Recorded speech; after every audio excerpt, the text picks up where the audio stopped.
Welcome back. Welcome back. Hey, Liz, how you Hey, doing? everybody. I'm doing good. I'm doing great, Russ. Well, I am so excited because, it's been my birthday weekend, so I've been living it up. And now this Happy is birthday. this is episode 33, which 33 is one of my favorite numbers. That's my favorite number along with 12. And so this is the 33rd episode of our author adventure. So very excited about that. We're talking to great people. We've talked to people with fiction and nonfiction and children's books, and it's really been a fun ride, hasn't it? Absolutely. Absolutely. There's some amazing individuals that we brought on and some incredible stories that I cannot believe. It's really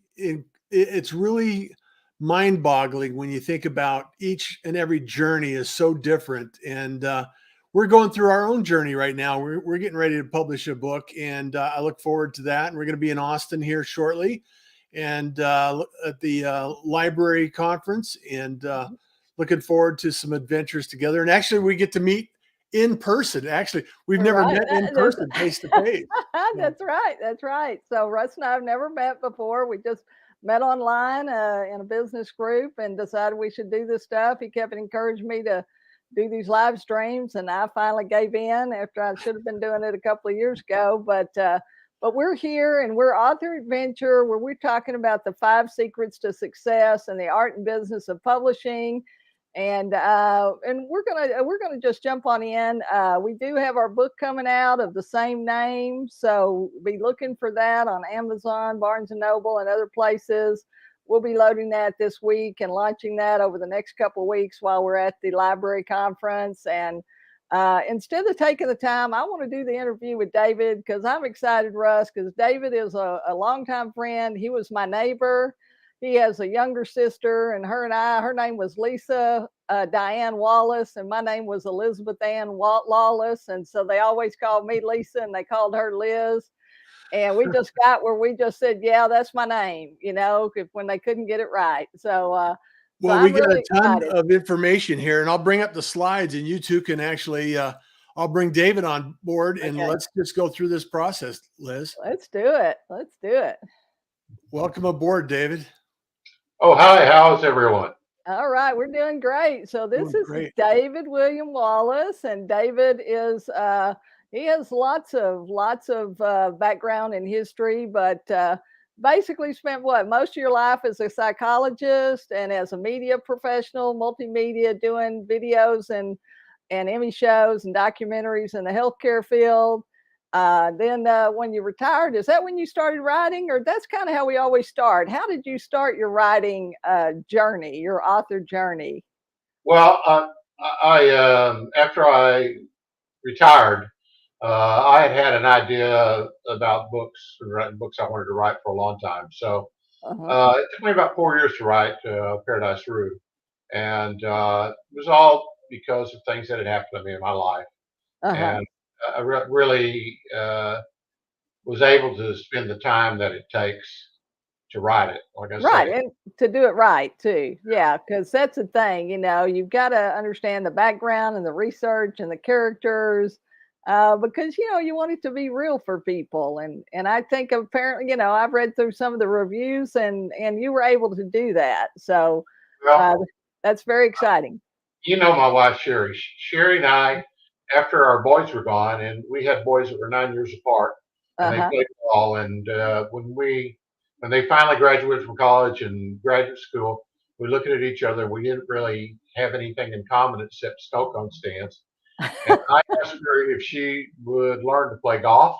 One thing for me, and she Uh-huh. asked me if I'd learned about French Impressionist art because she's Oh, okay. a painter and loves to paint.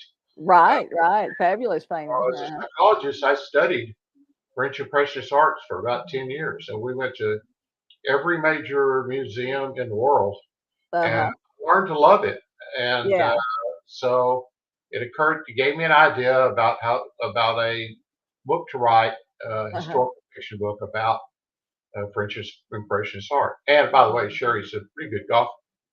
Pretty good golfer too. I know I've been trying to get y'all to come to Dallas and play golf with me here, but because y'all are over there in Georgia, so they're over in Georgia now, and They've got a lovely son there, Stephen, and his family, and so I know you enjoy spending time with the kids. And David's in Phoenix, or where's he at? New Mexico or somewhere? I'm sorry. Davy, where's Davy? Davy's He's in Phoenix. It's the same in place Phoenix. Russ is. Yeah, so I was thinking he was in the same place Russ is. So that's great. Well, I think Russ is going to put up some slides for us, and we'll just walk through these a little bit. So this is a little background stuff. I kind of I don't know where you got that one. That's was my wife and I both were from Texas originally, as Liz said, and in fact, one of my great uncles was a Texas folk hero.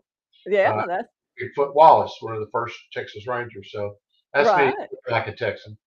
That's great. So yeah, so I'd like to show that photo there, and then and David actually went to school, and then like many guys his age, he got drafted, and so he was in the service. But before that, this happened right before that, didn't it? Yeah, I was at the Kennedy assassination, and Yeah, which that's is me at Love Field.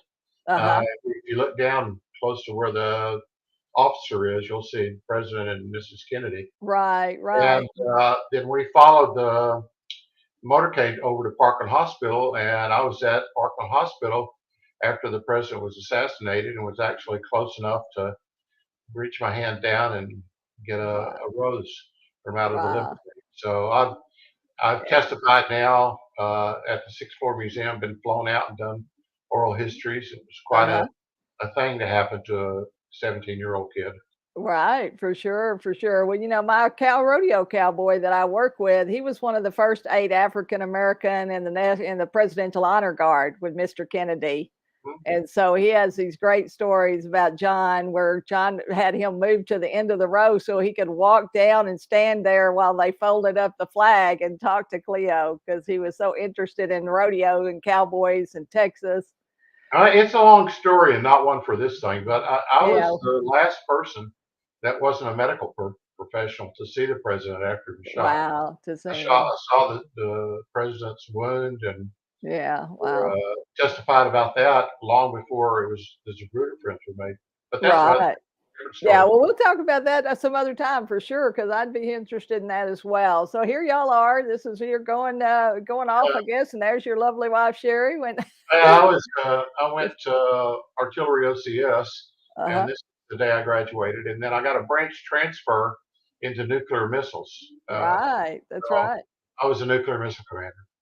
Well, that's kind of a I don't know if that's a scary thing or a good thing. I'm glad somebody and I love this picture because you had a book in your hand. Of course, I always had a book in your hand. I think you were probably always a little bit like me, always studying and wanting to learn something new, weren't you? Yeah, I was, and this picture I sent home to Lisa from OCS. So and Sherry. So yeah, I've always been studied and got really deep into things I got into. Right, for sure. So great fun. For me when I was young. In uniform there, and then you got out and you went back to school, right, and got your master's and your PhD and stuff in psychology. Is that right? In fact, I'm still licensed in the state of Texas. I've been licensed as a psychologist now since 1979. Yeah. Do you think that helped you write? Do you think that helped you understand characters better and develop characters more? Yeah. Yeah, in especially in the Paradis Rue book, because the French Impressionist artists were a weird sort and really interesting. Yeah. So, well, of course, you know why I threw this picture in here, because this is all the family, and I loved your David's mother and dad. His dad Bill and his mom Ruth. I would come out the door, and all I ever said was, "Hey, baby, how you doing today?" I heard that. If I heard that 100 times, I heard it 1,000 times. But they were the best people in the world. And your mom, always taking care of all of us, inviting us in to eat, drink, and we get in trouble somewhere else. We could come to your house, and we didn't get in trouble. Well, she was a dear, sweet person. She was something else for sure.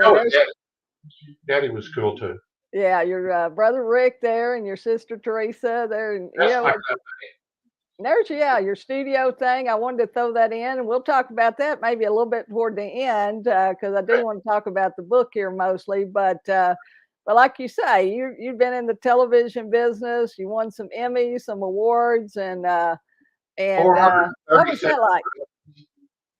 I What did was 437 productions, either as an executive producer, and directed a few tellies. And uh-huh. uh, uh, my biggest award was for the Academy of Motion Picture Arts and Sciences has a division for Oscars for medical films. For And medical films? Yeah, I- that's right. Great. Yeah, and that was with Florence Nightingale. That was a yeah, documentary on that was, Florence Nightingale. Okay, right. And I love this. So, and if anybody ever comes to our house, these things weigh a ton. I could beat them over the head with them. that's right. You don't have to worry about criminals. You got your weapons ready. I think at our house it was a baseball bat, of course, because Daddy was a coach, baseball coach. But yeah. So when you were writing the book, did you kind of always had those characters, or do you outline, or do you just journal, or how do you do Well, no, it? I would really, so I've been teaching all my life, and I really like doing outlines and doing mind maps. Right. Uh, Okay. I mind mapped this story out uh, Okay. Fabulous. for a Wow. Yeah. long time, and then I knew what was going to happen, and all I did, it's like it was in my head. All I have to do is write it. Fill it in, yeah, fill it in. And so this is wonderful. This is Davy, your oldest son, his family. I just wanted to throw some family pictures in, and then I guess I think Stephen and his family coming up next. And That's my daughter-in-law, huh, Raina, and my son Stephen and David, and that's Anderson. He's now 13. This is pretty old. yeah, these are older folk That's pictures. Sherry. But I don't want to leave her out.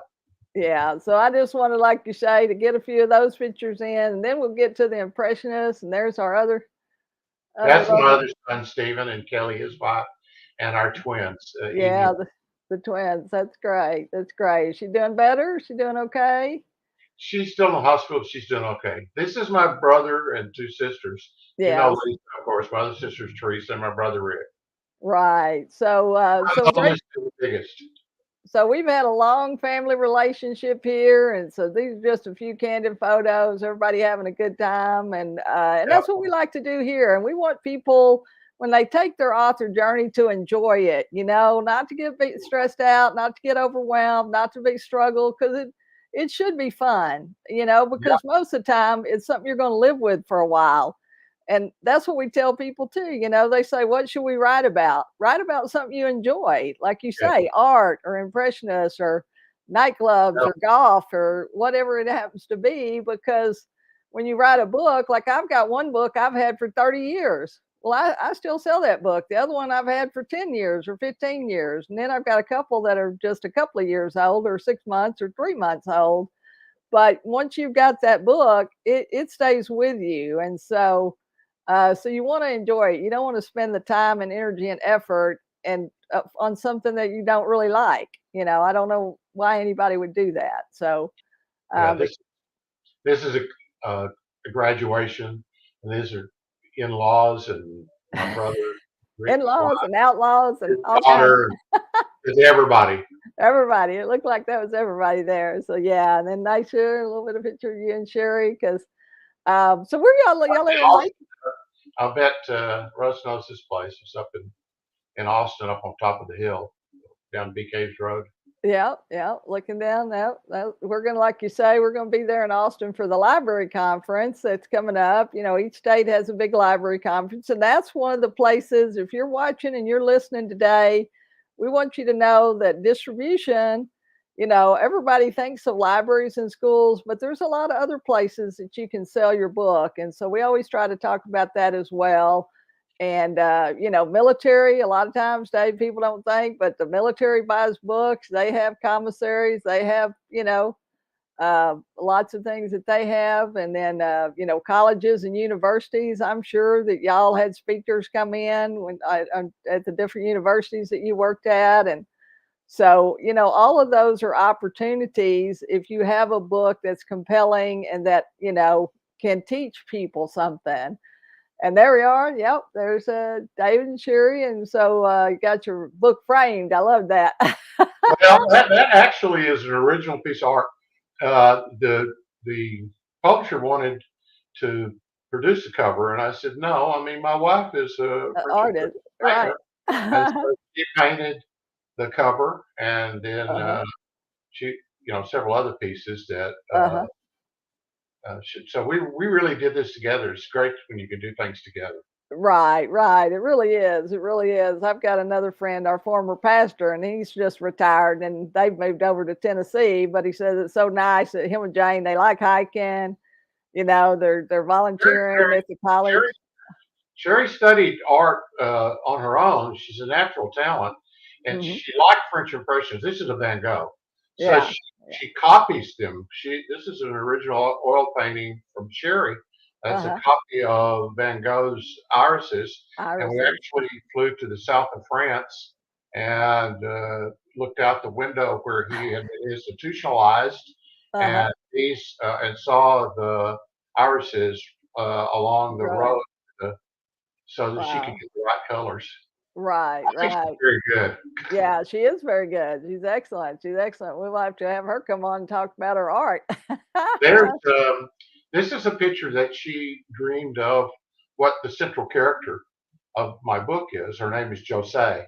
And it's Uh-huh. kind of weird that a guy like me would write a book about a young woman, but I Uh-huh. feel like she was my daughter and I knew her very well. Uh-huh. So this is how Sherry perceived Josay. And she did 2 or 3 pictures of Josay. Yeah, that's great. That's great. I love it. Yeah, and that's the other thing. You need all of these kind of things for promotion and marketing and just to give people that additional information so they can engage with your character and with you as the author and with your books and stuff like that. So, You're exactly right. I mean, and there are a lot of people who love Impressionist art. right. This new thing that's come out with Van Gogh. Uh-huh. You go and see Van Gogh, all of Van Gogh's. It was just a wonderful success. Huge, huge. They had it right across the street from us or from our church downtown, and they were sold out every show, way Yeah. ahead, like 2 or 3 weeks ahead of time. And You now they've couldn't. done Monet. Monet is going to be next. So Yeah, I mean, we understand why they're so important. And popular. Yeah, yeah, but once you yeah, understand who the guys were who did it, not only is the art great, but their stories are interesting. right. Talk about characters. Yeah, they are. They are some characters, aren't they? All right. Well, And you we'll get a get chance to see them in the book. I mean, yeah, uh, I write their words like I think they would have said them. But yeah. I mean, I think I'm pretty true to what their characters were in real life. Right. Right. Okay. Well, great. Well, I think we do have the cover there, Sherry, with the book, and then I think we got a close up of the book, and so the book's available there on Amazon and Barnes and Noble and all Apple. kinds of places, Apple, iBooks, and then probably your retail outlets, through Ingram Yeah. and some of the distributors. Mhm. So go check that out. It's Paradis Rue. It's David W. Wallace, PhD. And I'm spelling that Wallace, Wallace, because we get also pull this as a podcast. So maybe somebody's just listening and they're not going to see your name on the screen like everybody else is seeing it. So, well, that's great, David. Well, tell us a little bit. So it took you 4 years to write, but did you like you say, I outline too. That's how I do it. I always start with an outline and then I just fill in. And if I get stuck, then I go write one of the other chapters. Well, you asked me is, the writing part is easy for me. Uh-huh. I can sit down and write 2 or 3 chapters at a sitting. Yeah. What Uh-huh. was hard for me and what took so long is the editing Right. and getting the story right, just the way I wanted it, and making my characters say exactly what they needed to say when they said it. So a lot of Did, people who want to write a book, they think, well, they have great ideas, but it's really the editing and the work that you put into making the book cohesive and uh, like we used to say in television, a donut, so that it has a start and a middle and an end. It right. doesn't just you can't just get it started and not have any Then idea what's going to happen at the end. So right. Then quit. that's the hard part, I think. Right. Yeah, I think so too. I think so too. And especially for fiction. It's a little bit easier for nonfiction because, it's a little more direct and going and you're not back and forth, or you're not maybe having some memory, or you're not, you've got so many different characters that sometimes, and especially if their names, like I'm working with a lady right now who's writing a Christian fiction, but she's using some Greek names. And so it took a while, to kind of get used to the names. And so at first it's a little bit, it's a little bit awkward. So you got to be careful and you got to think about that from the reader's perspective. What is the reader going to do? How's the reader going to be perceiving this? And if you're going to take on a subject like French Impressionist art, you got to know a little bit about French. I had French right, in school. I had 3 years of French in college, and even though I have the Texas accent, uh-huh, when I went to France, they all loved it. I can speak it and understand it, but I uh-huh, do it with a Texas accent. They think that's great. But right, you really have, you can't just dive into a subject that's a technical subject without at least some idea, like in my case, of what the culture was like in right, France, yeah, what language is like, what traditions are like, and right, it was wonderful fun though experiencing all that. I yeah. wouldn't say that's hard stuff. Right, right. Well, so the story's about a young woman basically that comes to Paris with nothing really, Yeah, basically, and she's struggled and she's been poor and she's had some tragedy, and but she begins to make her way and she begins to meet these different people. Is that right? And yeah. so, Well, my original idea came on an airplane one night, and I thought reading some books about Toulouse-Lautrec actually, and I uh, was wondering what it might be because Lautrec especially would go down to Montmartre and find these really indigent young women and get them to model for him. And I was right, wondering, we never know anything about any of these models. Where did they come from? What is their right. story? What is And their so story? I invented a story about where a model could have come from Yeah, and what could have happened to her. And it sounds weird for a guy my age to be thinking about that. But, I mean, I really saw her as a person, as a daughter, as a person that right, you care about in there. And it just turned out that she was good at a lot of things. right. And had in my book, she's a model and she's a business person and she's And she brings people together and she yeah, and entertains and that yeah. was and I think for the me generation and for the women's movement, she's a really good role model for what a young 17-year-old who's thrown into these terrible circumstances can do with their life. Right, right. That there is opportunity no matter what, and that that you can make your way and you can, no matter what your circumstances are, you don't have to stay in that circumstance. Yes, And as especially if you're you know, smart.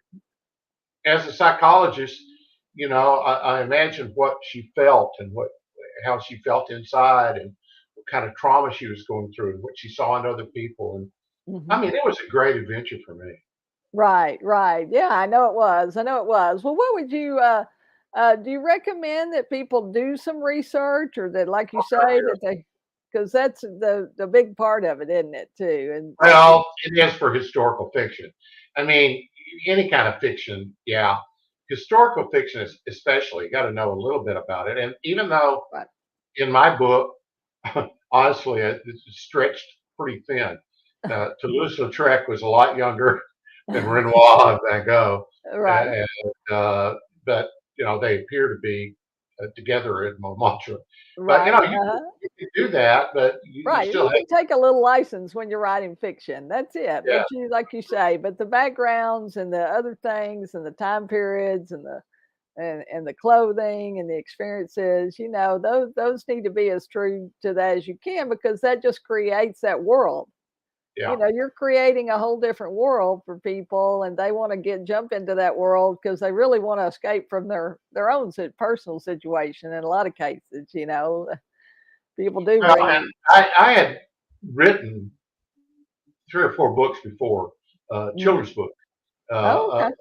about our squirrel and Rex lawn. My dad had a The had a rabbit squirrel. Yeah, my dad had a squirrel he called App App. I don't know if Right. you remember that. I remember. And I wrote 4 stories about App App the squirrel on Right. Rexon, and that's what I stuck my toe in the water, uh, doing that, and then my kids and grandkids loved them. And Right. then Yeah. I never did anything with them, but Well, we now ought I'm to do writing. some. We ought to do something with those books. Well, I might send you one and let you look at it. You might enjoy it since you know App App and you know my dad. Yeah. Yeah. You That's probably had great. App App in your yard too. We did. Yeah. His And name is he would just run over the fence back Yeah, and forth. And App App, and his wife was Chi Chi, and he had 2 kids, Woo Woo, and I love it. I Bam Bam. love it. Anyway, and now I'm writing a book that's more what you might expect. The book I'm writing now is about being overseas in Korea during the Vietnam War, and it's a comedy. So, Okay. Okay. yeah, Yeah. so That's great. I'm having a great time doing that. It's completely different. Well, and I'm telling you, I know that people have asked you, is there going to be a follow up to Paradise too, Rue? I have, and I have a great idea, and I have a story, and I think he's going to bring Josay to America, and she's going to meet Rodin and get into sculpture, and she's going to wind up in San Francisco at the Palace of the Legion Fine Arts. But once again, Right. I got to one thing at a time. I don't know if I might live long enough. Excuse I me. have had a lot of Yeah. people wanting because I Right. kind of left Josay on a road going home with a child and no future. Right, for a future opportunity. Well, the book is available, like I said, at Amazon, and it's there on the screen. You can search it. It's Paradise Rue, so that's No, Paradise. Isn't it? No, Aradis. No E. DIS. No E. No E. I'm sorry. I was going to. And a That's lot what of I meant to people ask said, you. David, shouldn't it be Rue de Paradis? Well, it's not about the road of Paradis because Josay's last name is Rue. Right. So the name of her nightclub that she starts is the Paradis. So it's Paradis and her last name. Right. People have written me and said, "Oh, don't you know that you don't say Paradise Rue? It's Rue de Paris." Yeah, I I know. love it. I love it. Well, like you say, it's your book and it's your character, and so once they start reading, they'll understand completely. I think. So that's the thing about it, and that's what's really good. Well, David, if you had to give somebody advice that maybe starting out, because a lot of the people watching our show, they're thinking about writing, or maybe they got some ideas in the back of their head, but they just haven't done it for some Well, it's reason. just like you, Liz. I have a group of four of us. Uh-huh. Uh, one guy has written 4 detective mystery novels. Uh-huh. Another is a script writer for me and a television writer that has Hmm. written a wonderful book. And we reviewed each other's books and we edited each other's books and we talked about what we were doing together. Right. And then I had a wonderful editor who edits once again through my connections from television. I knew Uh-huh. people who could write and edit. So we Yeah. formed a little group and we nourished each other. Right. So that's it. So I hope y'all are listening and you heard that nugget there that David just dropped. Get in some kind of group, find some other people who are writing.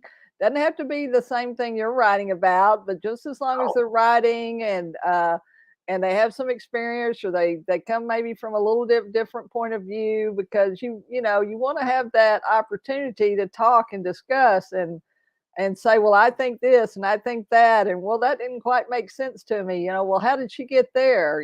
What happened before that? And there are all well, I those can things. definitely recommend Otis Scarborough's books. He's Hmm. written 4 mysteries, and Christine Jensen's book Okay. is a wonderful book. So, I mean, we support each other in many, many ways still. Yeah, So, that's great. And then maybe we can have them on the show here later on in the summer. So I'll get those names from you, and we will, because we want to. The other thing we want to do is introduce people to different authors and different genres and different stories, because it is important, and everybody we feel like everybody has a story and that we need to be telling our stories. And sometimes, we can tell them directly, and sometimes we need to tell them through, fictional stories, just, because, and sometimes we just want to entertain people, sometimes we want to inform people, sometimes they need good, you know, um, practical, step by step things that they can do to improve their lives or be more successful or be more happy or, have a better relationship, whatever that might be. And I books wish do I that. wish it were always fun, Liz. Sometimes it's not fun, especially the editing part is not as fun as Right. you'd like. But sometimes I could just sit here and write and just go into another world. And I've told people it's really nice where everybody does what you want them to do. Right. That's right. What I You want can them to do, you they can do what tell I them. want them to do, and they have no choice in that. Well, and That's my life.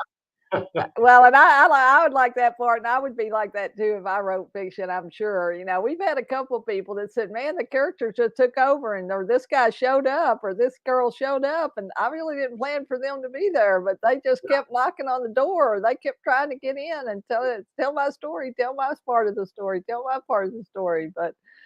But yeah, it is great when you, like you say, you can create your own world, you can create your characters, and but then you can still share valuable information with people because, like you say, you're sharing information about what it was like in a special time and a special place and a special area.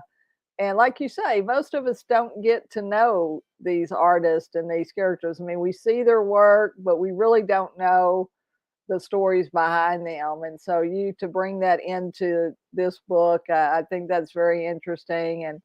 And that takes a lot of skill and too, that's not an easy thing, I'm sure, like you say. So Well, it wasn't well, easy, but it was great fun, and it still is fun, Liz. yeah, it still is fun. Then you got to market and sell it and go out. So, and COVID kind of kept us away. But have you been doing some book signings and some things like Yeah, that? Or and, I don't do much of that because honestly, I didn't do it for that reason, even though it's done pretty well. Uh, I I like to play golf and I like to travel. We just got back from Spain and Portugal, uh-huh. and Oh, you know, okay. now I'm so crazy. I've been everywhere in the world, and there's still not enough places to go. So, Well, that's it. no, That's it. All right. Well, I want you to put April the 28th, Dallas, Texas. We're playing at Tennyson for Dad's golf thing because I need golfers, and y'all are great golfers, and well, I'm a better rider than I am a they golfer. are. They are. I love it. This is Masters Week in Georgia. I know it. Yeah. So you're having a really great time this week for sure. Well, TK is watching every stroke and they're on the TV and every time they miss one or every time, Well, make sure you tell him I said hello. I will for sure. And I'm sure he's probably watching and listening. He doesn't usually jump on and talk very much, or comment, but he does watch and tell me later, that he was watching. But yeah, he plays a couple of times a week if he can, and so at least once a week, every week he playing still, and but it's a great game, and it's frustrating, and it's kind of like writing, there are great things about it, If and there are people ask me, frustrating things. I like golf so much and I play so much of it. Why don't I write a book about golf? I said, well, because it would be like my golf game. It wouldn't be worth reading. It'd be too frustrating. But Huh? it's fun. It's fun. Well, this has been great fun. Like you say, I mean, the time goes so fast. We certainly want to have you come back and talk about those children's books, maybe. But we've been talking today. This is episode 33 with fiction author David William Wallace. It's David W. Wallace, PhD. It's Paradis Rue. It's Paradis. Capital RUE. You can find the book at Amazon, at Barnes and Noble, at Apple, I'm sure Google and Ingram and your local retail outlets as well.